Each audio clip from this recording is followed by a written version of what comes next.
Alright, what is going on, guys? I am TJ, bringing you a brand new video on my channel, and today we're going to be talking about what went down in day one of NFL free agency. I tweeted about it yesterday. So basically how the format for these videos, how that's going to work is like yesterday a bunch of moves happened. So I'm not going to upload a video that day. I'm going to analyze the moves, pick out the moves that I want to talk about, and pick out like the signings or trades if that stuff happens that I want to talk about. And then I'll talk about that in the video the next day. Anything that is in this video happened yesterday. So tomorrow's video will be a bunch of stuff that happened today, which is the 11th, and a ton of stuff happened really early this morning. But that's not what we're here to talk about. We're here to talk about what happened on the 10th, or not on the 10th, on the 11th. So today's the 12th. You get what I'm saying. I'm probably just confusing you. But to start off the free agency, to start off this video, we're going to be talking about the free agents that got big bags. So that's pretty much, if you don't know what a big bag is, that's just, you know, the team paying the player a ton of money. Just the big buck signings.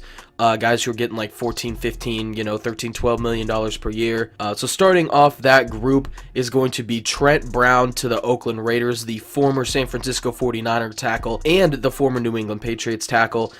They signed him to a huge contract, and he's going to be replacing Kolton Miller, who they drafted last year. They even traded up to draft him, and a lot of people thought, well, this guy really isn't even first round material, and they said, well, we think he's, you know, a first round material. So they had no reason to trade up unless some team just absolutely smokescreen them. So they traded up to 15 to get him when they definitely could have got him at the pick where they were. But that's just classic Raiders. The dude had a really good combine and he was really fast, so they were like, well, we'll trade up and get him. So he's going to be replacing Kolton Miller on the left side, and they're going to be sliding Kolton Miller to the right side. And they also traded Kalichi Osmele to the Jets for like a mid-round pick, and with the contract that Trent Brown got, which is going to show up on the screen, I can't remember the numbers off the top of my head, they made him the highest paid offensive tackle ever. I don't know if I really have a problem with this signing, because I definitely thought that O-line was one of the Raiders' biggest needs, and I thought that, you know, later in the draft, like with their picks in the mid-20s, late 20s, I thought that, you know, maybe that'd be something they addressed, but not with the fourth pick that they have. But I think it's good that they went out and got Trent Brown. I feel like he played really well with the Patriots last year. He's a big body dude. He's really good in the run game, really agile for how big he is, and he's really good in the pass game too. It just depends on the scheme, so because a lot of players didn't really fit in with Gruden's scheme last year.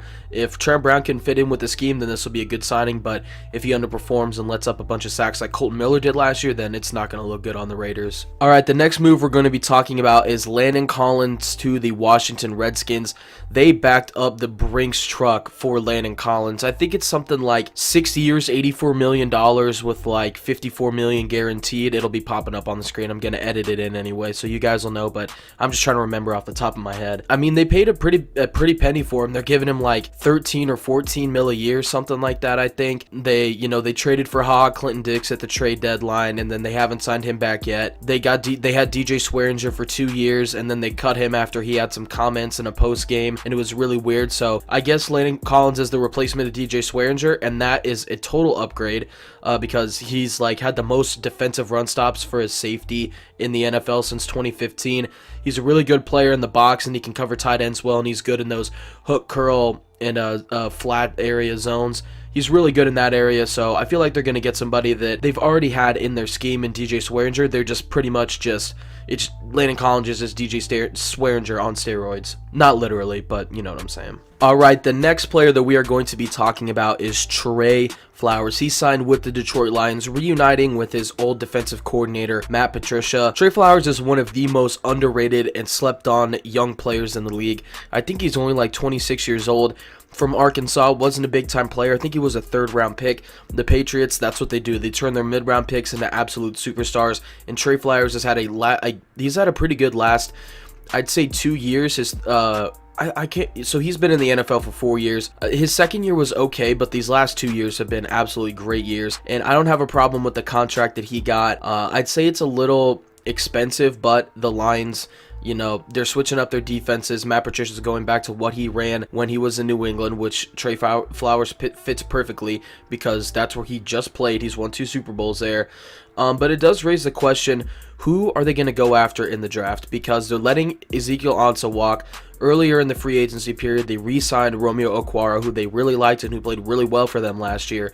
And now they go out and they sign Trey Flowers. So I'm thinking, who are they going to go with at the number 9 pick? Could it be Josh Allen? Because he reminds me a lot of Dante Hightower in how he can sit back in a 4-3 and cover the middle of the field, cover the sidelines, the flat hook curl zone areas, and he can also rush the passer when needed on third down if that's what you need. So maybe they go after a guy like Josh Allen at the 9th pick, but I'm not sure yet. It does, provide an interesting situation though. The next player that we are going to be talking about is Quan Alexander, signing with the San Francisco 49ers. They're paying him $13.5 million a year, and for a middle linebacker, that is a lot of money, and to me, it's a little bit ridiculous. I thought that maybe the Chiefs were going to chase after CJ Mosley, who signed earlier today, and he got more than Quan Alexander did. So I thought that maybe the Chiefs had a chance to maybe get a guy like Quan Alexander. He fits a 4-3 scheme.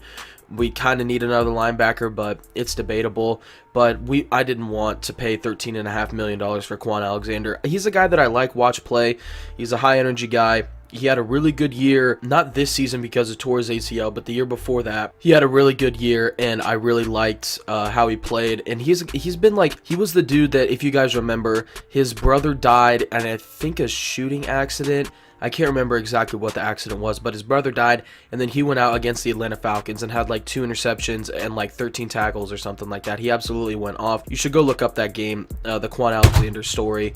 Sorry, just dropped my phone. Yeah, but going back to talking about the contract and the signing, I think it's a little bit ridiculous, especially when, if you're the 49ers, you have the 2nd pick in the 2nd round of the draft. A guy like Mac Wilson or Devin Bush could easily fall to you at the 2nd pick in the 2nd round, and yet you're going to go out and pay Quan Alexander $13.5 million when he's not been terrible, but he's not been worth $13.5 million in my opinion. He's kind of been wishy-washy. So if I was a GM of the 49ers, if I was John Lynch, I wouldn't have paid Quan Alexander this much or offered him this much, but they did, and hopefully it can work out for them. The next player that we are going to be talking about, the next signing on the list, is Tyrann Mathieu to KC. Now, you guys know that I am a Kansas City Chiefs fan, die-hard, Chiefs Kingdom. Let's go, baby. And I really like this signing. When Landon Collins got signed to the Redskins, I was really pissed. I was at the gym with my friend, and I was like, God, man, I'm so pissed right now, man. We didn't get Landon. But thinking about it more and doing my analysis and doing my research, to me, Tyrann probably fits what we need more. Like, Landon Collins is just a less versatile version of Eric Berry. Like, Eric Berry is a box safety who can cover tight ends really well, and he can play in the 1 and 2 high situations. Landon Collins is Eric Berry, except for the fact that he isn't as good in the 1 and 2 high safety look situations. But Tyrann Mathieu is a guy who played 300 plus snaps at the free safety position, which is a position that we need. The nickel corner, which we don't necessarily need because we have Kendall Fuller, but if we need to in certain sets, we may be able to slide Kendall Fuller out, and he can play on one of their better receivers, and we have Tyrann in the slot in the nickel area, and at box safety. So he had 300 snaps at free safety, nickel, and box safety, so he can really play anywhere on the field. But this could mean the departure of either Eric Berry or Daniel Sorensen from the team, and because there have been some reports about cutting Eric Berry, there have been reports about cutting Daniel Sorensen. I know that Sorensen's a fan favorite. I have hated him for like a long time. I have no idea why. I just haven't been a fan of Daniel Sorensen's. Like, if he makes a good play, that's good, but most of the time it's not. He doesn't really make any impact or any good plays. But meaning the departure of Eric Berry, there was like some date that I saw, like once a certain date hits, Eric Berry's salary becomes all paid to the team, so it doesn't really matter if we cut him or keep him. If he's not going to play due to the ankle injury, then why keep him? So there's some people thinking that we could possibly cut Eric Berry, which would make sense to me. I mean, it would suck since we've already cut Justin Houston this month. It would just suck to see another Kansas City legend go, but if he's not helping the team out in any way, I can totally understand it from like a front office perspective. And the last big signing that we are going to talk about from yesterday is Nick Foles to the Jacksonville Jaguars. The Jags gave Blake Bortles like a 5-year deal that was worth a lot of money last year, and because he took him to the playoffs, but he didn't have his best year. His best year was probably in 2016-17 season. I remember because I had him, Allen Robinson, and Allen Hurns on my fantasy team, and I got to the championship game because like Allen Robinson was catching touchdowns all over the place. Allen Hurts had like 8 games in a row where he had a touchdown. Blake Bortles he threw like almost 30 touchdowns that year, and since then he hasn't been really good. And last year they gave him a contract because they got to the AFC Championship game and they were like a few bad calls and one bad play away from, going to the Super Bowl, and they were like, this is our guy. And then he comes out and he just totally just shits the bed, and he is not a good quarterback. So they're going to cut Blake Bortles and they're going to give Nick Foles, I think it's 4 years, $88 million or something like that. I could be wrong. I could be wrong on that, but it's something like 4 years, $84 million. But anyway, I guess that, they're going to give this money to like a pretty old and aging quarterback. It's not like, the Denver Broncos situation is they traded for Joe Flacco, they traded Case Keenum, and then they're going to draft a quarterback in the first round, and then he's going to sit under Joe Flacco for a year and then take over next year. What I think the Jags are doing are saying that, Nick Foles is our guy for the long term, and that they don't really believe in the QB class this year, which is pretty crazy to think, because depending on what the Cardinals and the Giants do, they could really have their choice at any quarterback. Like, they could go Dwayne Haskins, they could go Drew Lock, they could go Kyler Murray, depending on the players in front of them, but I guess they don't really want to take a risk on that or anything like that. They'd rather just have a guy who they know can perform, and that is Nick Foles. So those were the trades where teams absolutely backed up the Brinks truck. They absolutely just, broke the bank for some of these players, and now we're going to be talking about lesser but still important signings. They're still relevant signings and trades and stuff like that. So Deshaun Jackson is headed back to Philly, where he was drafted and had a lot of early success. Michael Vick, Donovan McNabb throwing him the football. I think they exchanged like 6th and 7th round picks, like picks that weren't important, but the Bucs just didn't want him on the team anymore, I guess. Buccaneers also lose Adam Humphries to Tennessee. Marcus Mariota, he gets a good and efficient slot receiver that he can rely on. I mean, he had Rashard Matthews a couple years ago, but he's no longer on the team. Kendall Wright's, I don't think he plays on the team anymore. I mean, they've got some outside threats and guys like Tajay Sharp and Corey Davis, but they don't really have like an over-the-middle type of guy that Mariota can rely on. So getting Adam Humphries is a good get for them. Another move by the Titans, Kenny Vaccaro resigns with the team. They cut Jonathan Cyprien, and pretty much what that meant was that they were going to keep Kenny Vaccaro. Him and Kevin Byard on the back end really seems like a good combo to me. Kenny Vaccaro had a lot of success early in his career in New Orleans, and then getting to Tennessee, he had a pretty good year last year. Nothing that's like, a Landon Collins type contract or anything like that, but it was a pretty big and good free safety market, and they just thought, we're going to keep our guy instead of going out and, paying a ton of money for a guy like Adrian Amos or Landon Collins or Earl Thomas or Tyrann Mathieu or something like that. The next signing is Malik Jackson to the Eagles. I think he's getting something like a 3-year, $30 million contract, so he's getting $10 million a year, which is pretty good. He's kind of fallen off recently, but I think it's a pretty good deal, especially considering that they're going to pair him with Fletcher Cox in the middle of that defense. I don't think anybody in the NFC East, even the Cowboys, is going to be able to run on them.